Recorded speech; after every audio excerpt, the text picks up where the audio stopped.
Olá, sou Rafaela Pérez Castanho, advogada do escritório Luciane Dias, Sociedade de Advogados, e hoje, para encerrar essa série de vídeos sobre o mês das mulheres, eu vim falar sobre a inserção da mulher no mercado de trabalho.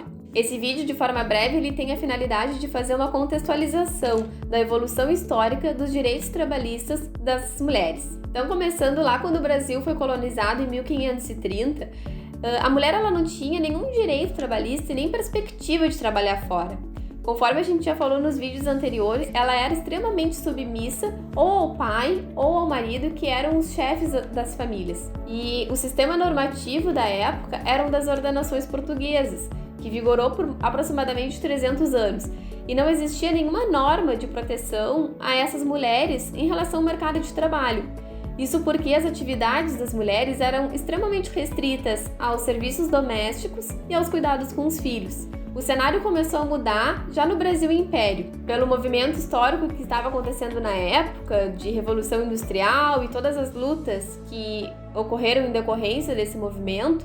As mulheres elas começaram a trabalhar fora. Então você tem o dado de que em 1872, 45,5% da força de trabalho, especialmente nas fábricas, era feminina. Mas essa mudança e essa inserção da mulher na esfera trabalhista não aconteceu com a finalidade de promover uma igualdade entre gêneros ou de reconhecer a força e a capacidade das mulheres. Muito pelo contrário. Isso aconteceu porque as mulheres eram uma mão de obra, uma força de trabalho barata.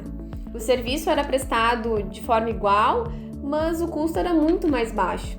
E também nessa época não existia nenhuma legislação que assegurava algum direito ou que protegiam essas mulheres. Essa mudança legislativa só foi acontecer em 1934, com a Constituição da chamada Era Vargas, que foi a primeira Constituição brasileira a trazer normas de garantia aos trabalhadores. Então, ela tratava, por exemplo, da vedação salarial, garantia o descanso semanal remunerado e também proibia o serviço da mulher em ambientes insalubres.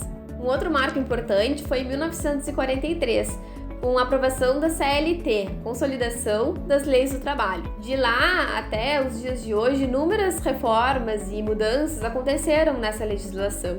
Mas desde o início, ela trouxe muitas normas de proteção a essas trabalhadoras, especialmente as mulheres gestantes ou com filhos pequenos. E também com a promulgação da nossa Constituição atual, de 1988, outras normas foram asseguradas às mulheres trabalhadoras, como a licença maternidade, a garantia do serviço à mulher gestante desde o momento da confirmação da sua gravidez, a proibição de critérios de admissão no trabalho em relação a sexo ou gênero. Mas será que tudo isso foi e é suficiente? Essas reportagens elas foram trazidas de 9, 8, 5 anos atrás e também reportagens do ano passado, especialmente nesse momento que a gente vive o home office por causa da pandemia. Eu poderia ter trazido outras leis e outros projetos de leis que estão em tramitação, inclusive, mas na verdade, a mensagem que a gente gostaria de deixar é que a mudança deve partir de cada um de nós. Cada um de nós é responsável por fazer a diferença e por lutar por uma sociedade mais igualitária e mais respeitosa, especialmente na esfera trabalhista. E especialmente que nós, mulheres, consigamos resistir e lutar com tanta opressão que ainda existe, para que a gente tenha coragem e força de sermos o que quisermos ser. Muito obrigada por nos acompanhar até aqui e continue acompanhando o nosso conteúdo, que muita coisa ainda está por vir. Obrigada!